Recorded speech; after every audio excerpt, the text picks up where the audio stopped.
ngayon ang tungkol sa utak. Or ano ba yung trabaho ng utak sa buhay ng isang tao. Pwede po bang tayo ay pumikit at tayo po ay manalangin at hingin po natin ang pagsama ng Panginoon ngayong umaga sa ating pong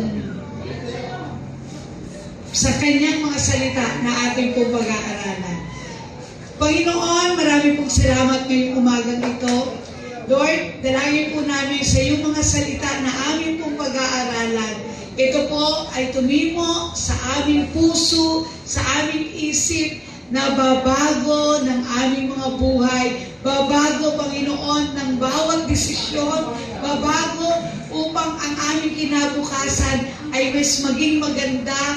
Lord, tulungan mo po kami na mas matutunan at maisapabuhay ang bagay po na aming matutunan ngayong umagang ito sa iyong mga salita. Lord, bigyan mo po kami ng mga bukas na pag-iisip, lalo na po ang aming mga espiritual na pandinig, espiritual na pagtingin, makita namin ang kahalagahan ng iyong mga salita ngayong umagang ito. Sa iyo po namin itinitiwala ang bawat aral na aming pong pag-aaralan ngayong umagang ito. We thank you, Lord. Ito pong aming dalangin sa pangalan po ni Jesus. Amen. So, ngayon po ang ating pong tatalakayin ay ito po. Sabi, managumpay sa mga negatibong pag-iisip. Sino po ba rito yung ano? Sabi nga ni Mika kanina, pag negatibo, alam niyo po ba, kung naging negatibo ang isip ni Mika at kami, ay hindi po magiging doktor si Mika. Kasi kung titignan niyo po ang gastos ng maging isang doktor, milyon po. Eh wala naman po kaming ganun kadami pera. Pero, sabi nga, pag naging negatibo ka, walang mangyayari. Kaya ngayon po, iyan ang ating pag-aaralan. Paano maging mananagumpay sa negatibong pag-iisip. Ito po ay isang sabi, a person's mind is so powerful. We can invent, create, experience, and destroy things with thought alone. Alam niyo po ba yung itong isip na to, kaya po ito nandito sa tuktok, ay ito po ay napakahalaga. Pakita niyo po, tingnan mo yan, tingnan niyo po yung itsura ng utak ng tao. Yung itsura ng utak ng tao is napakaliit na parte ng utak ng tao. Pero alam niyo po ba, iyan ay napakahalagang bahagi ng parte ng tao. Dahil dyan sa utak ng tao, iyan ang nagkukuman. Yung prefrontal cortex, iyan yung commander, iyan yung nag-uutos sa iyo na gawin yung isang bagay. Iyan yung nagkukuman. Minsan man naisip nyo, parang tinatamad ako. Pag-isip mo ngayong umaga, parang tinatamad akong magsimba. So, hindi ka nababangon. Kasi, inisip mo na tinatamad ka. Alam mo yon, iyon yung ikukumad ng utak mo, susunod ang katawan mo. Pero pag sinabi mo, pagmulat pa lang ng mata mo, ay, Sunday pa lang ngayon, pumunta ako sa church. Araw din ng Panginoon, yun ang mangyayari. Susunod yung katawan mo. Aba, maliligo yan, sisigla yan. Kasi yun yung sinabi ng utak mo. So alam mo ba, ang utak ay napakaliit, pero ito ay maraming kayang gawin. Kayang sumira ng buhay ng tao. Alam niyo ba, kayang mag-invento. Di ba sabi kanina, ibalik mo yung sabi, kanina yung slide.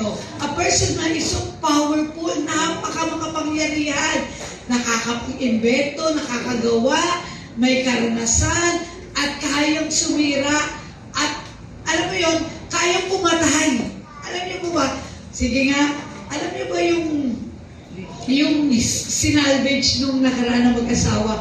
Pinagplanuhan yan. So, ibig sabihin, talagang utak ang nagkukuman at nag-iisip, pinakamakapangyarihan para gawin natin ang mga bagay-bagay dito sa buhay. Kaya po dapat ang utak, ito ay ating di ba ang sabi sa Bible, renew your mind. Kasi pag hindi po nabago ang utak natin, hindi po magiging maganda.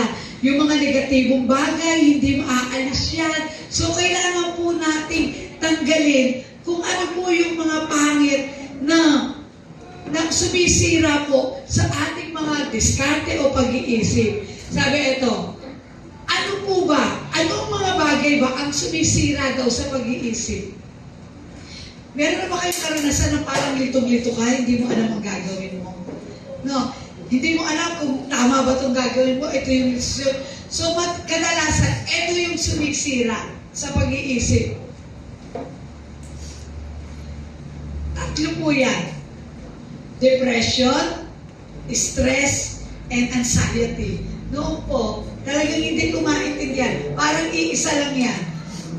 Depress ako eh. Alam mo yun? Alam mo ba yung depressed? Nai-stress ako eh.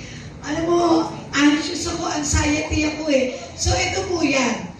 Yung depression, yan yung bunga na ng nakaraan. Yung pag hindi ka makamove on, lagi mo iniisip ang iyong nakaraan. Wala talagang ang magulang ko sobra. Hindi ako pinag-aral, hindi ako sinuportahan, nabigo ka sa pag-ibig, hindi na, ayaw mo nang maligo, ayaw mo nang kumain, na bankrupt ang iyong negosyo, hindi ka na kumilos, wala ka nang ginawa, kundi matulog, mahiga. Alam mo yun, pag ganun po ang ginawa natin, hindi ka na makakabangon doon sa depression mo. So, yan yung depressed. Tali ka pa rin ng iyong nakaraan. Isa yan sa nakakawala at nakakasira ng pag-iisip o yung diskarte mo sa buhay pag hindi mo nalimot ang iyong nakaraan.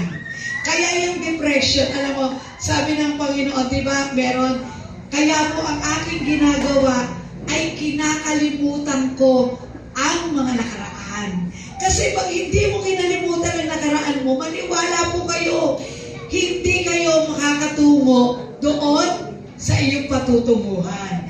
Kaya para malinis, may iba ang iyong diskarte, tanggalin po natin ang depression.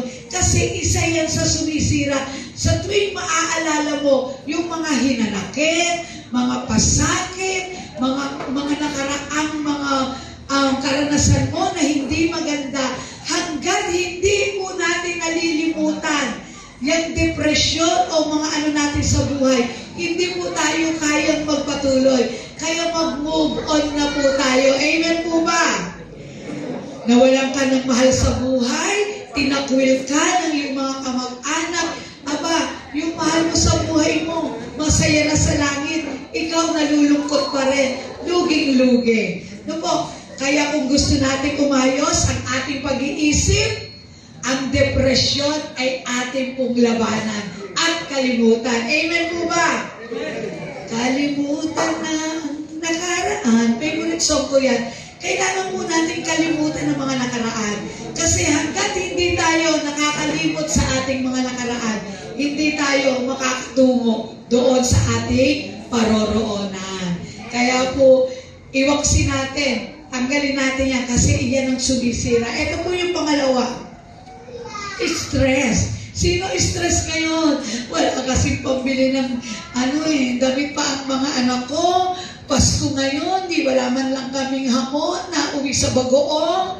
Alam mo yun, yung ngayong pagkakataon na ito, sa totoo lang, marami ang nalulungkot. Kasi parang ito, Pasko, habang ang Pasko ay tuyong-tuyo. Paskong tuyo. Nag-aalala ka ba dahil ngayon ay Pasko, wala ka man lang laman ang grocery mo, o ngayong Pasko, wala kang bagong damit. Sa totoo lang po, kami po ay walang bagong damit. Hindi po kami, ay si Pastor pala, binili ni Joel. Ayun. Ayan. Sa totoo po, ay hindi po talaga kami, kasi hindi naman kami yung typical talaga na Pasko, bibili ng bagong damit. Pero salamat po sa marami sa inyo kasi lagi pong merong bigay naman po sa amin. Pero alam niyo po, ang Pasko ay hindi nakabase sa mga material na bagay. Maniwala po kayo. Kahit wala tayong material na bagay, basta meron tayong Panginoon sa ating mga puso, tuloy na tuloy pa rin po ang Pasko. Amen po ba? Huwag po kayong malungkot. Huwag kayong ma-stress na kahit na wala kayong pambigay, pangregalo sa inyong mga gustong bigyan. Alam niyo po, huwag niyong magabagin o stressin yung inyong mga sarili, kaiisip. Kasi alam niyo po, iyan ay palulungkutin lang ang buhay niyo. Maniwala po kayo na Lord, naniniwala ako na ikaw ang magbe-bless sa akin. Kahit ano pa ang meron, salamat Lord. Hindi ako malulungkot. Kahit na wala akong maraming pera, okay lang Lord. Ang mahalaga, nandito ka. At darating yung time, i-bless mo po kami. Kaya po, huwag po kayong ma-stress ha. Ngayong Pasko, alam niyo yung bata, dito niyo ang bata, hindi yan ang problema. No?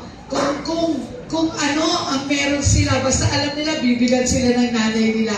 So tayo din po, huwag tayong mag-alala. Alam natin na meron tayong Diyos na magpapala sa atin. Maniwala lang tayo, maging masipag.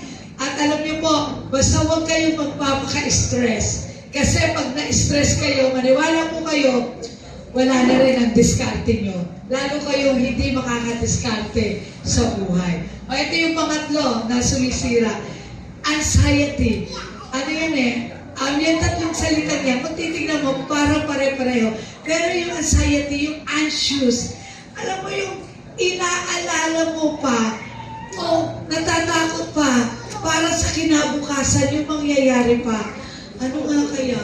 Paano na pagtanda ko? Paano na pagka nagkasakit ako? Paano pagka nawala na yung mahal ko? Paano na pagka wala na yung hanap buhay ko?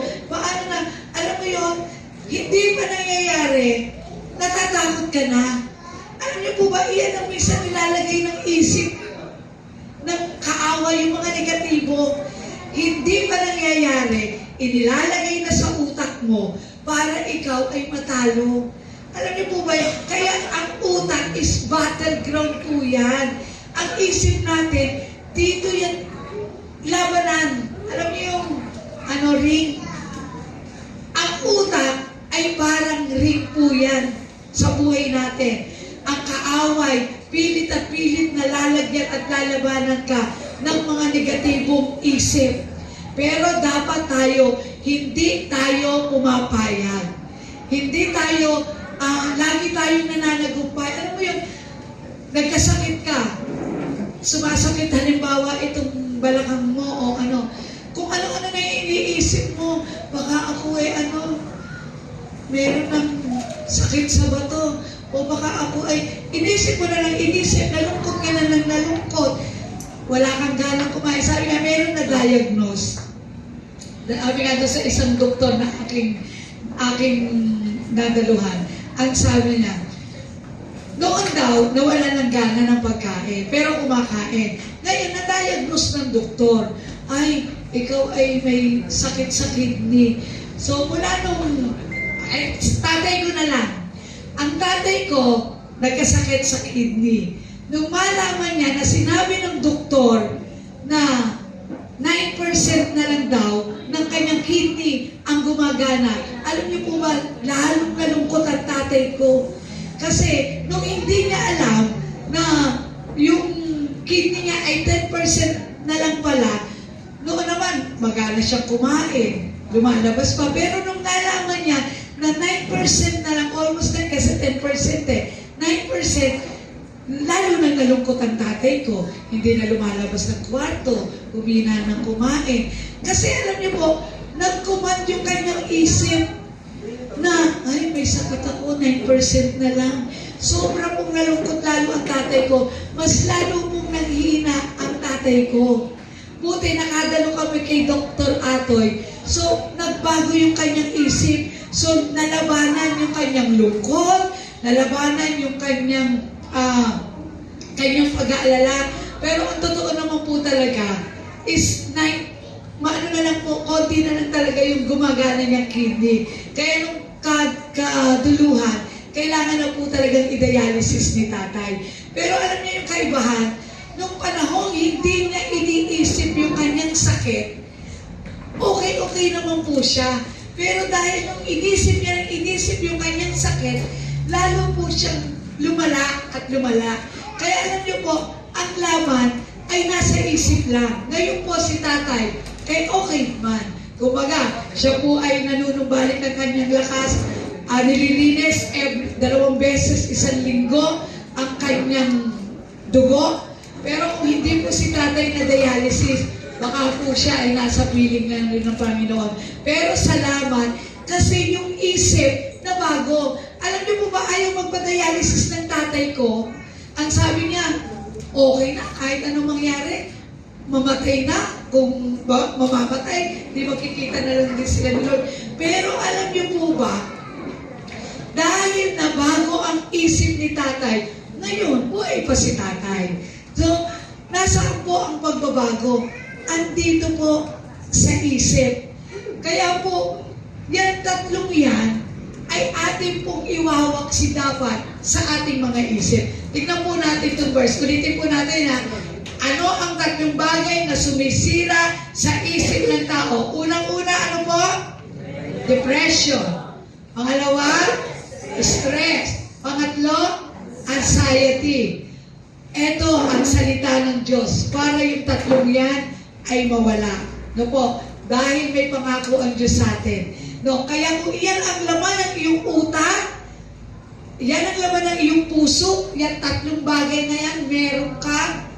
Ito ang sabi ng Panginoon. Basahin po natin ang salita ng Diyos at paano natin lalabanan ang negatibong pag-iisip. Ito ang una, huwag maging mangmang at matigas ang ulo. Alam niyo yung mangmang? Pag sinabing mangmang, walang alam. Matigas ang ulo, hindi sumusunod, hindi nakikinig. Alam mo yun, alam mo na naman na itong lungkot ko, dapat ito ay labanan ko. Pero hindi mo pa rin nilalabanan. Alam mo naman na ang Diyos kaya kang pagalingin sa sakit mo, pero masyado mong dinadamdam. Tingnan niyo naman si Nanay Gloria, parang hindi na opera. Gandang-ganda, di ba? Pero kung bumigay ka sa sakit mo, kung sabihin mo na, Lord, I want to see you. Bibigay ka na lang pero dahil gusto mong mabuhay, gusto mong labanan, gusto mong maging mananagumpay, doon sa sakit, pagka sinabi rin, wala namang pera. Pero mo, magbabakasyon ka lang sa Davao, biglang doon ka pa ma-opera at ma-ospital. So, kung iisipin mo yun, nakakalungkot. Pero, pag ikaw ay nagpatalo doon sa iyong lungkot, ay talo-talo ka. Kaya una, huwag maging mangmang at matigas ang ulo. Kung hindi niya alam na, Lord, ayaw mo akong pagalingin. Diba? At siya ay sumunod naman sa gusto ng doktor. Sabi ng doktor, opera. Kung sabihin niya, huwag operahin, wala kami pera. Doon na tiyak yan si Nanay Gloria. Diba? Pero, iyan ang isa sa karakter natin. Dapat tayo ay may kaalaman. Unang-una, anong kaalaman? Dapat alam mo yung mga pangako ng Diyos sa atin. Alam mo yung kayang ibigay ng Diyos sa atin. Malungkot ka, Lord, ikaw ang aking kapayapaan. Wala kang pera, Lord, ibibless mo ako. May sakit ka, Lord, ikaw ang kagalingan ko. Namong problema ka, Lord, ikaw ang kasagutan ko. Wala kang bigas, Lord, alam ko kung paano ikaw ang Diyos na nagpapala. Pagpapalain mo ako. Alam niyo po ba, lahat ng alalahanin natin sa buhay, kaya sagutin po ng salita ng Diyos. Dahil maraming pangako ang Panginoon. Kaya kung ikaw ay mangmang, walang alam una sa salita ng Diyos, malulungkot ka nga. Kasi hindi mo alam na kaya ka palang pagalingin ng Panginoon. Hindi mo alam, pag malungkot ka, andyan pala ang banal na Espiritu na magbibigay sa iyo ng kasiyahan. Pag ikaw pala ay namumroblema, ay andyan ang Holy Spirit. No po, alam niyo po ba, ito ang katangian pala ng Diyos. Mabanggit ko. Ang Diyos po ay iisa ang ating Ama, pero nasa 3 persona. Noong panahon ng Old Testament, ang Ama ang nakakausap nila Abraham, ng mga tao, ng mga propeta sa Old Testament. Noong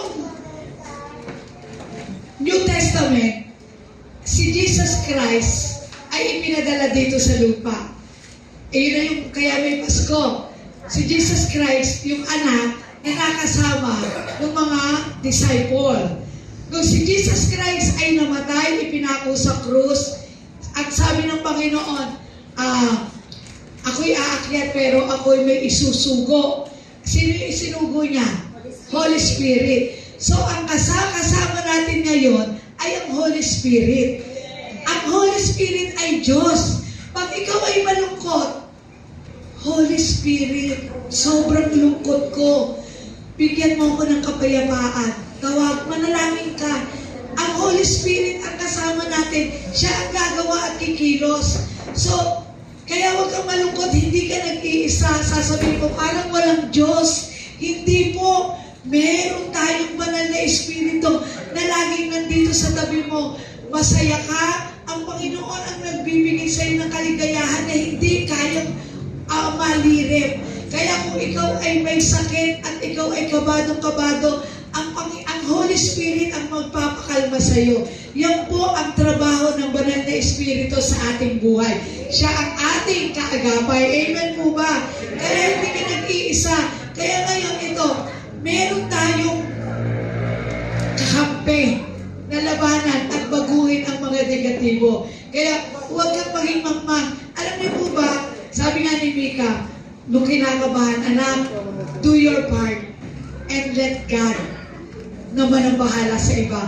Humingi ka, manalangin ka sa banal na Espiritu. Kasi ang sabi nga, kung ikaw ay nawawalan ng kailangan mo ng karunungan, humingi ka at ikaw ay bibigyan. Sabihin ko, kaya manalangin ka. Si Ezekiel po kasi, pag may exam, ang lagi lang niya sinasabi, panalangin lang yan. So, ano lang po, no? Ganun po ang trabaho ng Holy Spirit. Tayo ay gabayan, igay. Kaya, sabi nga niya kanina, kung 900 points ang kanyang exam, higit pang 100 na beses niya sinasabi yung in Jesus' name para siya ay talaga makapasa. So, ganun po ka-powerful ang Holy Spirit para siya po ay ating sandalan at maging kanggulan. Ngayon po pagkakataon ito, kahit ano po ang iyong nararamdaman, no? Yung tatlong yun, depressed ka, stress ka, anxious ka, andyan po ang banal na Espiritu. Kaya po ito, number 1, huwag maging mangmang at huwag maging matigas sa ulo. Ang sabi sa kanyang salita, at wala silang pangunawa dahil sa kanilang kamangmangan at katigasan ng ulo. Wala silang bahagi sa buhay na kaloob ng Diyos. Alam niyo po, kaya alam niyo pagka ikaw ay madali kang mauto. Di ba yung mga walang alam? Nagiging uto-uto. Alam niyo uto-uto. Pag sinabi uto-uto, kahit anong sabihin, sumusunod. Kasi wala kang alam. Sabi sa iyo ng Diablo, naku, nakakalungkot, nag-iisa ka na lang sa buhay mo. Wala kang kakampi, kakaawa ka, nag-iisa ka. Mga anak mo, naku, paglaki niya mga yan, hindi ka yan, wala, hindi ka tutulungan, hindi ka aalagaan. Ikaw lang mag-isa, kawawa ka naman. Wala na, malulungkot ka na. Kasi, wala na. Yun na yung nilalagay sa iyo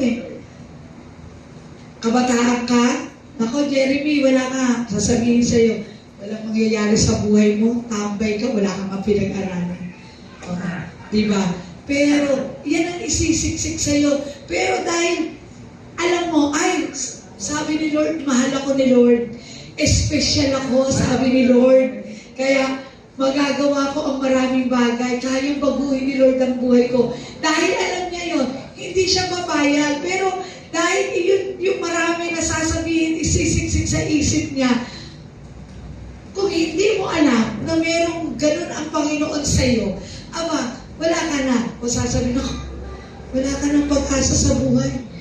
Napakasama mong tao sa lahat ata ng masama, ikaw na ang pinakamasama. Hindi na mababago ang buhay mo.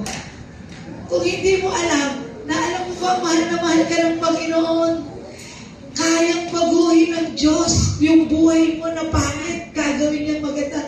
Alam niyo po ba ako, sobra po akong na-overwhelmed. Kasi sabi ko nga, ang ang dating pasaway, ang dating tambay. Ang totoo, hindi naman po ako nakatapos ng pag-aaral. Second year high school lang po ang natapos ko, baksak pa. Pero na-accelerate ako. Imagine niyo, nakapag-exam ako, nakapag-college ako, first year college, nag-Bible school ako. Wala po akong natapos talaga na degree na kikilalanin ng Bible school, nakatapos ako. Pero alam niyo po ba, sobrang ako ay proud na proud. Dahil ang isang tambay na akala mo, alam niyo po ba, akala niyo ang buhay ko no, parang hindi mababago. Pasaway akong anak, matigas ang ulo ko. Pero ngayon, alam niyo po ba, may anak na akong doktor. Di ba? So, sino ang makakapagsabi? Wala. Pag inisip mo, alam niyo po ba noon nagsabi sa akin ng mga kamag-anak, naku, 18 anyos lang yan. Mabubuntisan na yan. Ganun yung mga, sa akin, mga sinasabi ng mga kamag-anak, dyan, mga kakilala, kapitbahay. Kasi pasaway nga ako batang kalye ako Ako yung makikita mo hating gabi sa kalsada. Kaya ganun. Wala raw 18 anyos, ako'y mabubuntisan. Pero alam niyo po ba, salamat sa Panginoon kasi nabago ng Diyos. Kasi ginusto ko, alam niyo po ba, meron po talagang nagpakilala sa akin ng Panginoon. Pero kung hindi ako nagbukas ng isip, alam niyo yun, kung pinanatili ko yung pagiging katigasan ng ulo ko, sa tingin niyo po ba maaabot ko lahat ng nangyayari sa buhay ko? Hindi po. Pero dahil binuksan ko ang isip ko, Lord, gusto kong mabago. Gusto ko ibahin yung takbo ng buhay ko. Kung dating matigas ang ulo ko, sa totoo lang sabi ko nga, hindi po ako mabait. Pero pinabait ako ng Panginoon. Gusto kong baguhin ang buhay ko. Dinesisyonan ko yon, pinili ko. At alam nyo, nabago ang buhay ko. Ganoon po yan. Kailangan lang natin buksan ang ating isip, matuto tayong makinig, at alam natin, mayroong Diyos na nagmahal, tumanggap sa kahit anong kasalanan o kahit anong karumihan na meron tayo, minahal tayo ng Panginoon. Pag alam mo, may tao, may Diyos na tatanggap sa akin at may Diyos na magbabago ng buhay ko, mababago po ang buhay natin. Amen. Sabihin mo, mahirap ka, mahirap ang magulang mo, mahirap ka rin. Hindi po totoo yan. Kami po, ang nanay ko masipag. Lahat naman tayo nagsimula. Pag tinignan natin ang buhay natin na wala ng pag-asa at wala ka ng discarding gagawin, wala na. Kaya kailangan po tayo ay buksan natin ang isip natin sa pagbabago. Kailangan matuto po tayo. Matuto tayo maghanap buhay, matuto tayo dumiskarte. Kasi pag wala kang alam mo yun, para kang iba, nahahanginin kung saan-saan. Pero kung meron kang karunungan, marunong kang madiskarte ka, hindi ka na nga nakatapos ng pag-aaral, tamad ka pa, ano ba? Wala na. So kaya ang kailangan, unang-una, paniwalaan natin, baguhin, at matuto. Diba? Labanan. Kaya po, yan ang unang puntos natin, na kailangan, ano yung number 1 points natin? Huwag tayong maging mangmang at matigas ang ulo. Amen po ba? Sino rito ang gustong, maging matalino? Amen. Hingin lang natin yan sa Panginoon. Sa bawat desisyon, hingin natin sa Holy Spirit. Lord, parang alam naman natin, we are not all-knowing, ang Diyos lang ang may alam ng lahat. Kaya magtanong ka sa Lord. Lord, kailangan ko ng gabay mo. Ano po ba yung tama? Magbasa ka ng Bible, mag-aral ka ng ano yung mga sinasabi. Pag meron po kayong hindi at gusto yung malaman, pwede nyo po kami tanungin, i-chat, naguguluhan ka, hihingi ka ng payo. At dito lang po kami. Kaya nakakatawa po, alam niyo mga kaibigan, kahit nasa abroad, kahit nasaan, pag kailangan ng payo, mag-chat. Kasi hindi po natin kaya ng tayo lang, minsan. Kailangan po, kaya po napakahalaga na meron tayo ganitong pamilya.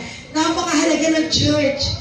Dahil ito po ay isa sa gagawin sa atin sa ating buhay. Kaya po, andito po kami, andyan po yung iba nating leader. Pag kailangan nyo po ng tulong na kayo'y nalilito, pwede nyo po kaming tanungin para po madagdagan ang ating karunungan. Amen. So ito po ang pangalawa, paano labanan ang mga negatibo.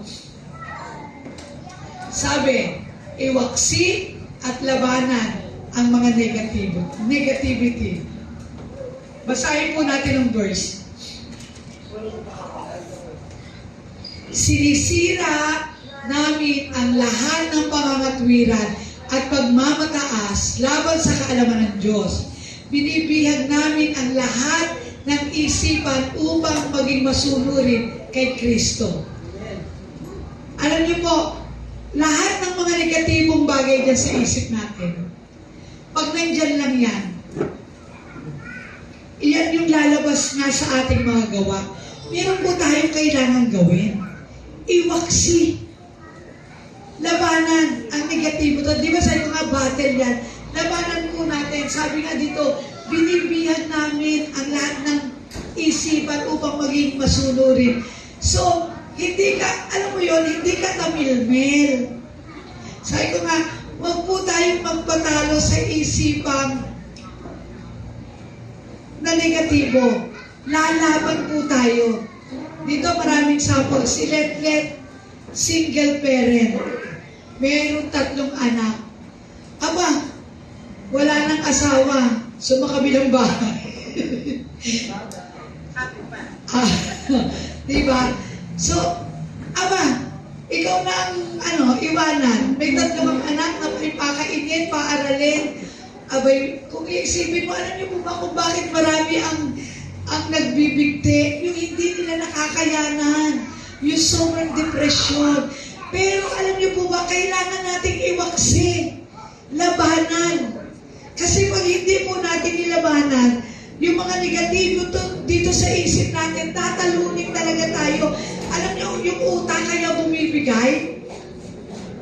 Pag hindi kinakayanan, alam niyo alam niyo yung pagka nagmumotor ka o namimisikleta ka, yung na-distrong ka yung makina o sa mga nagtatrabaho dito, yung nawala sa alignment, yung machine, alam niyo yung buong production. Sira. Ganon din sa buhay ng tao. Pag yung isip mo hindi naka-align, pag yung isip mo hindi naging tama, pag yung isip mo nawala sa giya, maniwala mo kayo, mawiwid ng ang buhay natin. No? Kaya kailangan yung isip mo natin, yan ay nilalabanan natin. Tinatalo yung mga negatibong bagay. Wala ka lang ng pera. Sabi ko nga kanina, huwag mong alungkutin, wala kang pera. Anong dapat mong gawin? Lord, tulungan mo ko. Ano bang diskarte? Wala ka na mga pera. Alam mo yun, wala nang kakainin. Iiyak ka na lang. Pwede ba yung luha ay isain?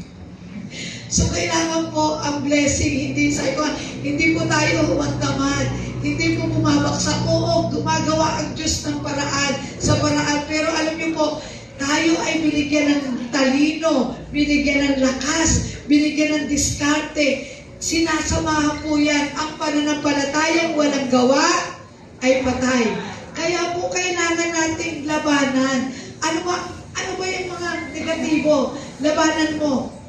Ngayon, ano ba yung isip mo? Wala ka nang magagawa, malungkot ka, wala kang pinag-aralan, nag-iisa ka sa buhay. Kahit ano po yan, kailangan mong talian. Ang sabi nga, ang talian dito sa lupa ay tinatalian sa langit. Kaya po wag po kayong pumayag. Pag kayo ay nalulungkot, hindi ako malulungkot, Panginoon. Banal na Espiritu, ang kaligayahan, ang kapayapaan, ibigay mo sa akin. Alam mo yun, sabi ko nga, di ba, yung kanina, hanggat hindi po natin nilalabanan niya, kaya kailangan po natin iwaksi, talian. Meron tayo, binibihag. Alam niyo po ba yun? Pagbihag na, ibig sabihin, nakakulong, wala nang magagawa, bihag na yun eh. Kaya bihagin natin yung mga negatibong bagay sa ating isipan. Labanan po natin yan. Huwag po kayong pumayag. Maniwala po kayo. Pag isip natin ay talo po kayo. Ako po ay, yung tatlong yon, sabi ko nga, suicidal po ako. Sa pamilya namin, yan po ay isa sa mga madaming kamag-anak, parang napakahina po namin sa mga problema. Pero alam niyo po, salamat sa Panginoon. Kasi alam mo, nakatagpuan ako ng Panginoon.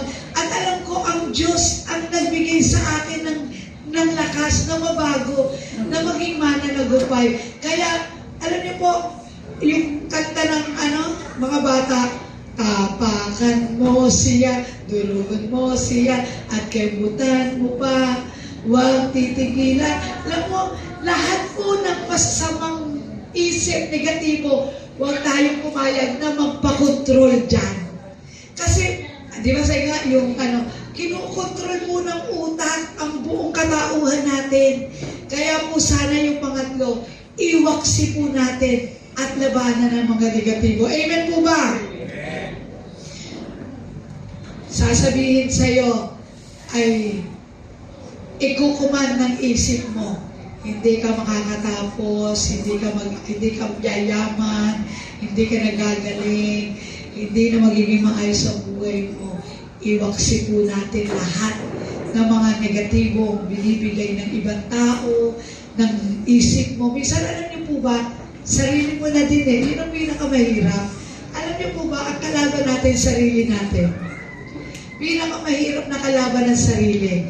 Kaya po dapat, labanan po natin. Amen po? So, ito po yung pangatlo. Para mawala at labanan. Hingin ang kapayapaan mula sa Diyos laban sa magulong isipan. Alam niyo po, dito sa mundong ito, pag wala ka mong problema, wala ka na dito sa mundong ito.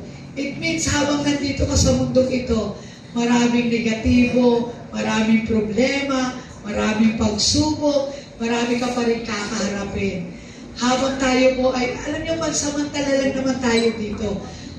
Ayan po ay parte na ng buhay natin.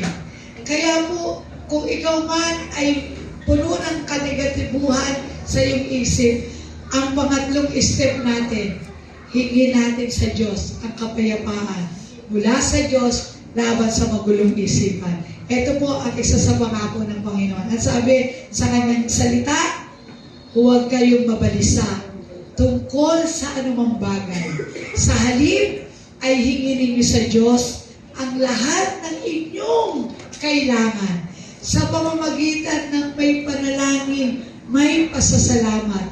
At ang di malirip na kapayapaan ng Diyos ang mag-iingat sa inyong puso at pag-iisip sa pamamagitan ni Jesucristo. Malungkot ka? Ang sabi, humingi ka sa Diyos. Lord, naaalala ko po talaga yung nakaraan ng aking mga buhay. Tulungan niyo po ako nakalimutan. Manalangin, Panginoon, alam ko, ikaw ang aking kapayapaan. At pasasalamatan kita sa buhay ko ito. Tatlo lang po yan. Humingi, manalangin, ng may pasasalamat. Tandaan niyo lang po yan tatlo. Malungkot ka, may kailangan ka, hingin mo. Sabi, ibibigay daw ng Diyos. Magpasalamat ka, panalangin na may pasasalamat. Kahit na raw, hindi malilip, kahit ano, kayang ibigay po ng Panginoon. Kaya lahat po ng mga negatibo, alam niyo po, iyan ay pagdaraya lang ng kaaway. Ako po, sa tuwing mananalangin sa may sakit, pag uwi ko po ng bahay, doon po ako sasamaan ng pakiramdam, doon po ako hindi parang makahinga, nahihirapang huminga. Kaya alam niyo po, ano yan sasabihin ko sa isip ko, hoy, huwag mo akong dayain. Ako ay magaling na. Kasi sasabihin sa akin ng may gulong, naku, nanalangin ka sa may sakit, ikaw nga may sakit. So, ganyan po yung mga negatibo, no? So, pandaraya yan. Kaya wag mo isipin, hoy, ako'y magaling na. Pinagaling na ako ng Panginoon. Meron ako manggagamot. No, pasasalamatan. Kaya kahit ano po, kasi dinadaya lang tayo tayo.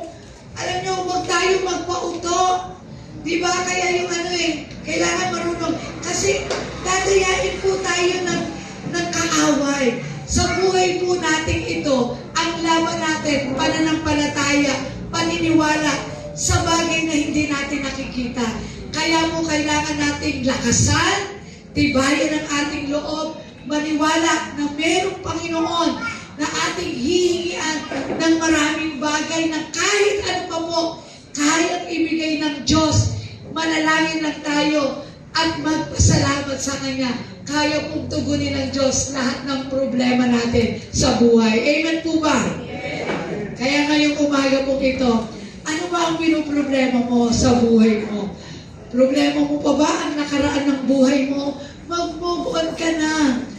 Alam niyo po, sa dami ng sakit, hindi na po namin mabilang. Pinakamasakit, maraming karanasang sakit.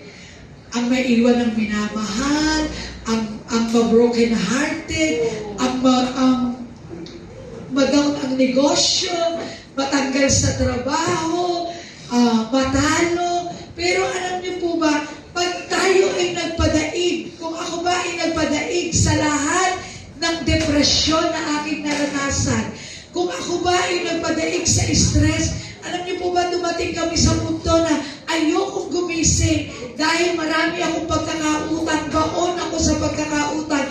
Kung ako ba hindi ko nalabanan ng stress noong mga panahon yun, sabi nga ni Nanay Linda, buti raw hindi ako nagpapakamatay, baka wala na kayong pastora. Diba? Kaya kailangan po nating maging matibay. So, sabi ko nga, alalahanin, hindi po kami nag-aalala. Kung kami ay nag-aalala na paano namin paaaralin si Mika, di sana po wala po kaming doktor. Alam niyo po, isang bagay lang ang meron kami. Yung paniniwala sa Diyos na merong Panginoon na kasama namin sa lahat ng pagkakataon ng aming buhay. At yun din po ang gusto ko pong iwanan sa inyo. Meron pong Diyos na kasama nyo sa lahat din ng pagkakataon ng inyong buhay. Hindi kayo iiwanan, hindi kayo pababayaan, hindi kayo kailanman pababayaan ng Diyos. Ibibigay niya ang lahat ng ating kailangan. Kaya kayo pong umaga, ikaw ba'y naguguluhan, nag-aalala, andyan ang banal na Espiritu. Hayaan mo siya na yung pagtiwalaan at kumilos sa buhay mo. Ikaw ba'y kapos ka ba? Gapos ka pa ba ng iyong nakaraan? Lord, hilingin mo, Panginoon, tulungan mo ako. Nakalimutan na ang lahat ng mga sakit, hinanakit sa buhay ko. May tao ba na sobrang ang sinaktan? May tao ba na sobrang ang ginawa sa iyo? Patawarin mo na yung taong yan. Kasi hanggat hindi mo pinatatawad yan, hindi ka rin makakamove on sa iyong buhay. Kaya ngayon, lumapit po tayo sa ating Panginoon. Siya po ang Diyos na ating mapagkakatiwalaan. At wala pong ibang lugar na ating pong pinakamagandang mapupuntahan, kundi ang magtiwala at laging manahan sa piling ng ating Panginoon. Ngayong pong umagang ito, tayo po ay lumapit sa Panginoon. Ano man ang yung nararamdaman, ano man yung mga stress na yung dinadanas ngayong panahon na ito. O ikaw may mga takot ka pa sa buhay mo, marami kang inaalala. At sabi ng Panginoon, humingi ka, manalangin na may pasasalamat. At kayang ibigay ng Diyos ang hindi malilim na kapayapaan at lahat ng nais mo ay kayang ibigay ng Panginoon. Ngayong umaga pong ito, hingin natin ang tulong ng banal na Espiritu. Na Lord, tulungan mo po kami na maka-move on sa buhay namin ito. Tulungan mo kami na iwaksin ang lahat ng mga negatibo sa aming buhay. Lord, kung meron man depressed ngayon, Lord, ikaw ang Diyos na humipo ng kanilang mga buhay. Kung meron mga dumadanas ng stress, ng mga alalahanin, Lord,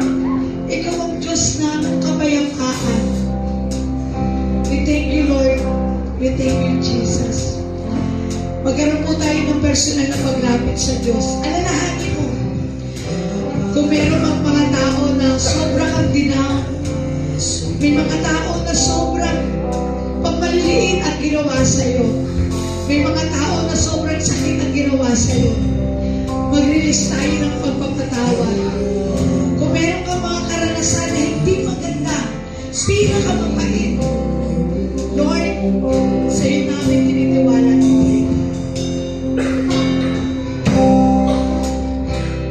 Pag-ibigin namin Panginoon, tulungan mo kami sa lahat ng takot namin sa buhay, lahat ng alalahanin namin. Lord, Ikaw ang Diyos na namin pinagkakatiwalaan. Pagkat meron kami Panginoon, You are our Emmanuel. Ngayong Pasko, Panginoon, ay pagpapakita na meron kang Diyos na ipinakakita ng ginawaran ng Espiritu. Andiyan ang aming Panginoon Jesus na ibibigay ang alasal. Thank you, Jesus.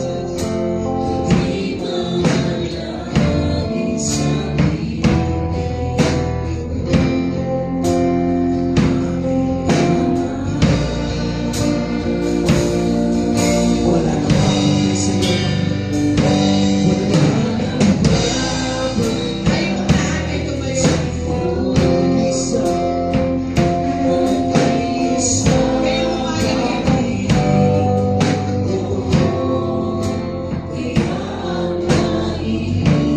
ito, tayo po ay lalapit sa Panginoon. Kung ikaw ay may takot, kung ikaw malungkot, ikaw ay marami pa rin mga pangit na karanasan, ito po yung pagkakataon na ipanalangin at idulog natin sa Diyos. Ilapit, isuko sa Panginoon lahat ng mga negatibo na nasa iyong isip. Lord, hayaan mo ngayong umagang ito, i-renew ng Diyos ang ating mga isip baguhin. Kung kailangan mo ng panalangin, naandito po ang unahan. Ipapanalangin po namin kayo. Kung ikaw ay napapagabang, kailangan mo ng tulong. Lord, gusto mo nang baguhin ang buhay ko. Lord, gusto mo mabago yung isip ko. Gusto mo mabago yung aking pananaw. Lord, kailangan kita sa buhay ko ito. Kailangan ko ng kapayapaan, Panginoon. Kailangan ko ng tulong mo, aking sa lahat po ng nais at kailangan ng panalangin. Pwede po kayong pumunta sa unahan at ipapanalangin po namin kay Pastor. Kung ikaw ay gusto mong isuko lahat ng negatibo sa iyong isip, naandito ang Panginoon. Kayang baguhin ng Diyos ang isip mo na hindi maganda. Lord, we thank you, Lord. Salamat po, Panginoon. Ikaw ba ay problema? Marami kang alalahanin, may sakit, may naramdaman na parang iyan na nagpaparungkot sa iyo. Ang Diyos ang magpapagaling sa iyo. Kaya ang pagalingin ang ating Panginoon. Thank you, Lord. Salamat po sa iyo.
pastor, iniling ako na ipanalangin ang ating mga kapatid na kailangan ipanalangin. Panginoon, Ikaw ang Diyos na aming kapayapaan. Diyos na nagbibigay ng aming lahat ng kailangan. Lord, lahat ng mga negatibong bagay na meron sa aming isip. Lord, yung lungkot, kung meron akong sobrang lungkot sa aming Panginoon, lungkot dahil nawala ng mahal sa buhay. Hanggang ngayon, dala-dala ang lungkot na ito. Panginoon, ang kapayapaan, ang pagmamahal, ang pag-aaruga, ang comfort, Panginoon, ay patuloy pong ibigay sa kanila. Ang kapayapaan na Ikaw ang Diyos na hindi iiwan, na Ikaw ang Diyos na laging nagmamahal, na lagi nilang karamay. Hindi sila nawalan, Panginoon, kundi Ikaw na yung Diyos na nagmamahal sa kanila. Panginoon, kung meron man dito sobrang namumroblema sa kanilang buhay, kapos, Lord, Ikaw ang magpapala, Lord. Ikaw ang magbibigay ng blessing sa kanilang pamilya. Ikaw ang Diyos na magbe-bless sa bawat kahamangan ng kanilang buhay.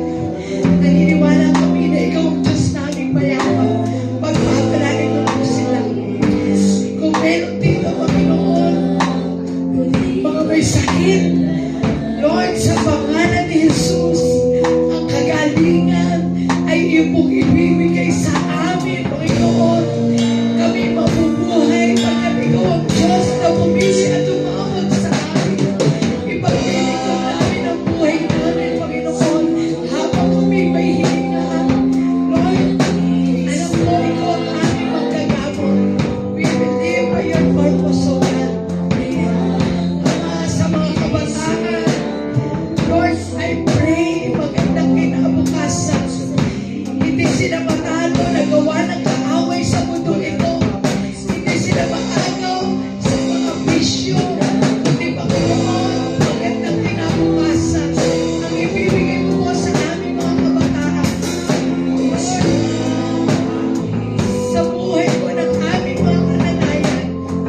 ay sumaating ang lahat pagkat iyan po ang nais ng Panginoon sa ating buhay.